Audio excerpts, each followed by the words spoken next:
Hello, good afternoon everyone. Hi, मैं गीता। चलिए आप लोगों को मैं प्राकृतिक रेशे के बारे में विस्तृत पढ़ाती हूँ। चलिए शुरू करते हैं। प्राकृतिक रेशे क्या हैं? प्राकृतिक नेचुरल फाइबर।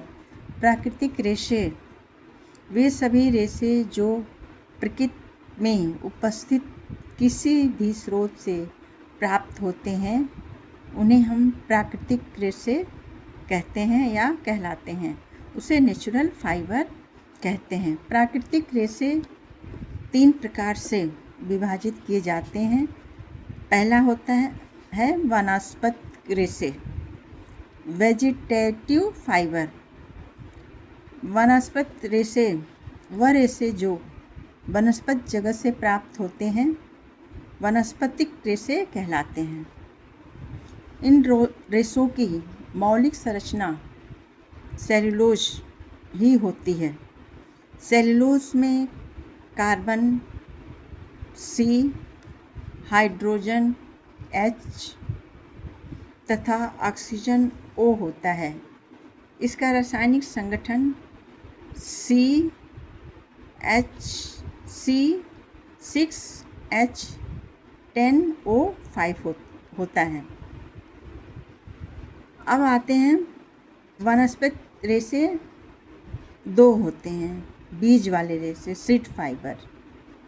बीज वाले रेशे फल के बीज के चारों ओर से चिपके रहते हैं जो बीज को सुरक्षा प्रदान करते हैं। इसके अंतर्गत 2 रेशे आते हैं, एक कपास और दूसरा है कापोक। कपास के बारे में पढ़ेंगे। कपास ये बीज वाले रेशे होते हैं। कपास का रेशा कपास के पौधे से प्राप्त होता है। वनस्पतिक जगत से प्राप्त सभी रेशों में यह सर्वश्रेष्ठ होता है। कपास को बीज के बाल, सीड हेयर भी कहा जाता है क्योंकि यह कपास के बीजों के पकने तक उनकी सुरक्षा हेतु इनका निर्माण होता है। जब कपास के पौधे 5 से 6 फीट के हो जाते हैं तो इनमें से फूल निकलने लगते हैं जो पहले क्रीम रंग के व बाद में बैंगनी रंग के हो जाते हैं। फूल झड़ने के बाद उसमें से कोए पॉट्स निकल आते हैं जो परिपक्व होकर फट जाते हैं तथा कपास के रेशे बीज के चारों तरफ चिपके दिखाई देते हैं। इसी अवस्था में कोए को तोड़कर एकत्रित कर लिया जाता है तथा उससे रुई निकालकर विभिन्न प्रक्रियाओं द्वारा सूत का निर्माण किया जाता है तथा वस्त्र बनाए जाते हैं। ग्रीष्म ऋतु में कपास का पौधा उगता है। ग्रीष्म ऋतु में कपास का पौधा उगता है। कपास के लिए उपजाऊ एवं काली मिट्टी आवश्यक होती है। कपास के लिए हमें काली मिट्टी और उपजाऊ मिट्टी आवश्यक होती है। भारत का कपास उत्पादन के क्षेत्र में विश्व में दूसरा स्थान तथा पहला स्थान अमेरिका का है। अमेरिका में विश्व के कपास उत्पादन का 40% भाग होता है। अब दूसरा पढ़ेंगे बीज वाले रेशे, कापोक। कापोक बीज वाले रेशे हैं। कापोक वृक्ष के फल पकने के बाद उन्हें तोड़कर उनके बीज से चिपके रेशे को निकाल दिया जाता है।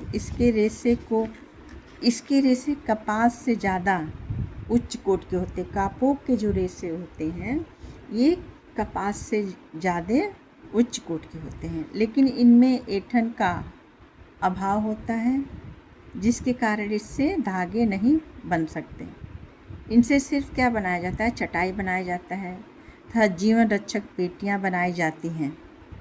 इनमें नमी अवरोधकता मॉइस्चर रेसिस्टेंस का गुण पाया जाता है, जिसकी वजह से इनका उपयोग ध्वनि अवरोधक साउंड प्रूफिंग के रूप में वायुयानों में होता है। यह रेसे अतिशीघ्र सूख जाते हैं। इनकी नमी अवरोधकता उत्तम कोट की उत्तम होती है। कापोक का उत्पादन भारत एवं वेस्ट इंडीज़ में होता है। अब आते हैं तने वाले रेसे। तने वाले रेसे स्टेम फाइबर्स। अभी हम पढ़ रहे थे बीज वाले रेसे के बारे में, अब पढ़ेंगे तने वाले रेसे के बारे में। स्टेम फाइबर, इन रेसों को पेड़ों के तने को विभिन्न तरह की विधियों से खमीरीकृत करके खींचकर निकाला जाता है। इसके अंतर्गत लीलन, जूट, हेम्प, रेमी, सन, मनीला और कोयार आते हैं। अब पहला है लिनन। यह फ्लैक्स नामक पौधे के तने से प्राप्त होता है। यह पौधे समशीतोष्ण जलवायु में विकसित होते हैं। पौधों की वृद्धि के लिए नमी की आवश्यकता होती है। पौधों में फूल आने के पश्चात इन्हें जड़ सहित उखाड़ लिया जाता है। इसके बाद इन्हें गलने रेटिंग के लिए छोड़ दिया जाता है, जिसके कारण तने से सटी ऊपरी छाल गल जाती है और अंदर के रेसे अलग अलग हो जाते हैं। इन रेसों पर पैक्टिन मोम आदि चिपका रहता है, जो विभिन्न विधियों से हटाया जाता है। तत्पश्चात रेसों की सफाई की जाती है। इसका रेशा लंबा, सीधा, चिकना एवं चमकदार होता है। इनको बनाने का अधिकांश कार्य हाथों से होता है, इसलिए यह महंगे होते हैं। लिनन का उत्पादन अमेरिका, हॉलैंड, मध्य एशिया, बेल्जियम, जर्मनी और फ्रांस में होता है, जिसमें से बेल्जियम में सर्वोत्तम रेशे का उत्पादन होता है। अब पढ़ेंगे जूट के बारे में। जूट यह जूट के पौधे के तने से प्राप्त होता है। इसका उत्पादन उष्ण एवं नम जलवायु में होता है। जूट के पौधे 6 से 12 फीट लंबे होते हैं। संपूर्ण पौधे में केवल एक ही तना होता है, इसलिए रेशे एकदम सीधे होते हैं। पौधे में फूल लगते हैं। जब फूल मुरझाने लगते हैं तब पौधे के तने को काटकर पानी में गलने के लिए छोड़ दिया जाता है। गलने में ऊपरी छाल सड़कर अलग हो जाती है तथा रेशे अलग अलग हो जाते हैं। इनके रेशे चिकने, चमकदार परंतु भड़कीले ब्रिटल होते हैं। अतः इनसे चमकदार परंतु कड़े और खुरदुरे सूत का निर्माण होता है। मुख्य रूप से जूट बोरी बनाने के काम में आता है। जो होता है जूट बोरी बनाने के काम में आता है। यह कीड़ों के प्रति अच्छा अवरोधक होता है, इसलिए पैकिंग में यह सर्वदा इस्तेमाल होता है। यह भारत और बांग्लादेश में अधिक होता है। जूट जो है अपने भारत और बांग्लादेश में अधिक होता है। तीसरा हेम्प। हेम्प का रेशा कैनिविक्स सैटाइवा के तने से प्राप्त होता है। इसका रेशा सीधा चमकदार होता है, परंतु कड़ा और खुरदुरा होता है। रेशों में वस्त्र उपयोगी अनिवार्य गुणों का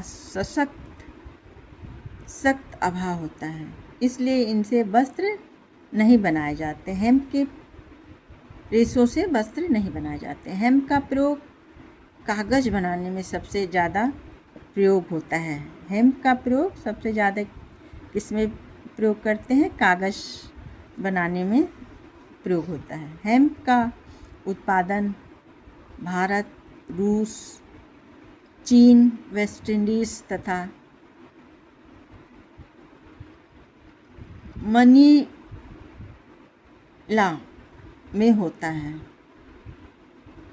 मनीला के हेम्प सफ़ेद होते हैं।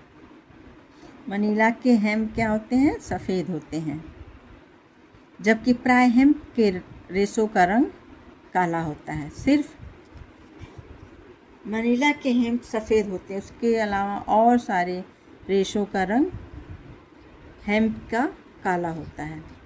अब आते हैं रेमी के बारे में पढ़ेंगे। रेमी क्या है? इसके रेशे नेटिल पौधे के तने से प्राप्त होते हैं। किसके पौधे से प्राप्त होते हैं? नेटिल के पौधे से रेमी प्राप्त होता है। रेमी में नमी और शुष्कता का गुण कपास और लिनन से अधिक होता है। रेमी की आर्द्रता और शोषकता क्षमता कपास और लिनन से ज़्यादा होती है। यह शीघ्रता से सूखता है तथा भीगने पर कपास से ज़्यादा मजबूत हो जाता है। अतः इसका उपयोग मेजपोश, नैपकिन, टेबल क्लॉथ आदि बनाने में इस्तेमाल होते हैं। रेमी का उत्पादन चीन और भारत में होता है। रेमी का उत्पादन चीन और भारत में होता है। अब आते हैं सन। यह सन के पौधों से प्राप्त होते हैं। यह रेशे चमकदार, मजबूत एवं टिकाऊ होते हैं, पर खुरदुरे तथा मोटे होते हैं। इसके रेशे का तनाव सामर्थ्य भी अधिक होता है, परंतु वस्त्र उपयोगी गुणों के अभाव में इसके रेशे से वस्त्र निर्माण नहीं हो सकता। इसका उत्पादन एशिया के दक्षिण भाग वाले देशों में अधिक होता है। इनका प्रयोग कागज़ तथा मछली के जाल बनाने में अधिक होता है। अब पढ़ेंगे हम लोग कोयार के बारे में। कोयार जो है नारियल के छाल से प्राप्त करते हैं। यह नारियल के छाल से प्राप्त करते हैं। नारियल को पानी में डालकर रेशे को अलग किया जाता है और कंघी करके सुखाया जाता है। इसके रेशे कड़े, खुरदुरे परंतु अत्यंत मजबूत और टिकाऊ होते हैं। तो कोयार का इस्तेमाल दरियाँ, गद्दे, ब्रश चटाई इत्यादि बनाने में इस्तेमाल होता है। अब पढ़ेंगे पत्ते वाले रेशे, लीव्स फाइबर। यह रेशे पेड़ों अथवा पौधों के पत्तों से उत्पन्न होते हैं। यह दो प्रकार के होते हैं, पहला है पिना और दूसरा है सीसल। पिना और सीसल ये दोनों पत्ते वाले रेशे हैं। पिना, पिना यानी कि अनानास, पाइनएप्पल, इसको बोलते हैं पाइनएप्पल। ये अनानास की पत्तियों से प्राप्त होते हैं। यह कोमल, मुलायम, चमकदार, टिकाऊ और क्रांति युक्त होते हैं। इन रेशों में आर्द्रता, अवशोषक क्षमता भी अधिक होती है। अब दूसरा है सीसल। सीसल, ये रेशे सीसल के पौधे से प्राप्त होते हैं। इसकी पत्तियों को जमीन से निकाला जाता है तथा हाथों से तोड़कर व खुरचकर रेशे निकाले जाते हैं। इसके रेशे मजबूत, टिकाऊ, परंतु कड़े और मोटे होते हैं। इसलिए इनसे उत्तम कोट की रस्सी व सुतली बनाई जाती है। ये हमने पढ़ा अभी प्राकृतिक रेशे। अब आते हैं एनिमल्स फाइबर के बारे में पढ़ेंगे। फाइबर, एनिमल्स फाइबर यानी कि प्राणिज रेशे या जानता रेशे। ये रेशे जो हैं पशुओं, जानवरों तथा कीड़ों से प्राप्त रेशे होते हैं। इन रेशों को प्राणिज रेशे कहते हैं। जानता रेशे प्रोटीन के बने होते हैं। इनमें कार्बन, हाइड्रोजन, ऑक्सीजन तथा नाइट्रोजन का मिश्रण रहता है। रेशे प्राकृतिक गोंद, नेचुरल गम से चिपके रहते हैं। रेशम के कीड़े सिल्क वार्म से प्राप्त होते हैं, जबकि ऊन के रेशे भेड़, बकरी, ऊँट के बालों से प्राप्त होते हैं। ये दो प्रकार के होते हैं, ऊन और रेशम। ऊन के रेशे मुख्यतः भेड़ के बालों से प्राप्त होते हैं। इसके अतिरिक्त खरगोश, बकरी, ऊँट के विशेष जाति के जानवरों के बालों से भी प्राप्त किए जाते हैं। ऊन की श्रेणी और उत्तमता भेड़ की जात, पोषण व शरीर के विभिन्न भाग के बालों पर निर्भर होती है। भेड़ के कंधे से पेट तक के बाल उत्तम किस्म के होते हैं, जबकि पीठ, पैर व शरीर के अन्य भागों से निम्न श्रेणी के ऊन प्राप्त होते हैं। मैरिनो भेड़ से अति